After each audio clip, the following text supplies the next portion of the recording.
Hello, today we're going to speed up this computer. Now note, what I'm going to do may or may not damage your computer, so continue at your own risk. And not all features will probably be available. So, step one for speeding anything up is to run your antivirus program. This computer has malware so what you do is just simply click the scan button and let it run the scan. It takes about half an hour on this one. Alright, after that, you go into a program called CCleaner. This is the free version, which will work just fine for the demonstration purposes of this video. What you do is you click Analyze. By Analyze, it's gonna give you what the files that can be removed. So you just click Remove, let that run. I'm gonna let this one run.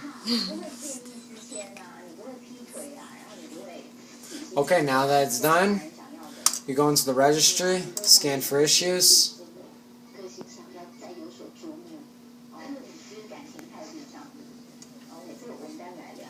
This computer has no registry issues. Now, next thing, this is optional, but you could go into the duplicate finder. Now, you could do this, but this takes a while, so I'm not going to do it. Okay, now, the next step is to overclock the computer.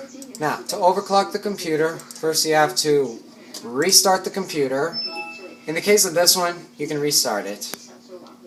You have to restart it. Alright, so once it restarts, once the screen goes blank, getting no signal, start clicking the delete button. Go down. Okay, start clicking the delete button. Oh, right there. See where it says preparing to enter setup? Once that's done, good. Let that enter setup. Right, go back. Now, this is your BIOS. You have multiple things. You got CMOs, BIOS, peripherals. Now, what you want to go is you want to go to the NB Intelligent Tweaker, which is to change the CPU clock and voltage. You click Enter. Now, what you do is you do CPU host clock control. This would be disabled by default. So, what you do is you enable it, and then it's gonna overclock it, but overclock it to like a maximum default clock. Now, before, let's say I disable this, it's gonna be 1.8 gigahertz. But if I enable it, it's gonna be 2.4 gigahertz. Now, if I were you, don't mess with all this stuff, cause you could really mess up your computer. And then once you do that, you have to go to the system voltage control, and you have to set this from manual to auto. By going to auto, the BIOS will automatically do the voltages, and it's going to keep your computer safe. Now this is a CMOS setup utility. This is like an aftermarket BIOS, so not your computer may not have it, especially if it's in a computer from like OEM, from an OEM supplier.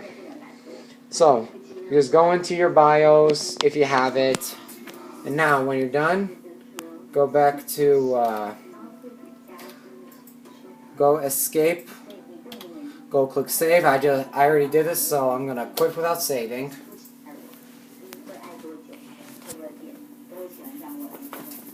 What do we have?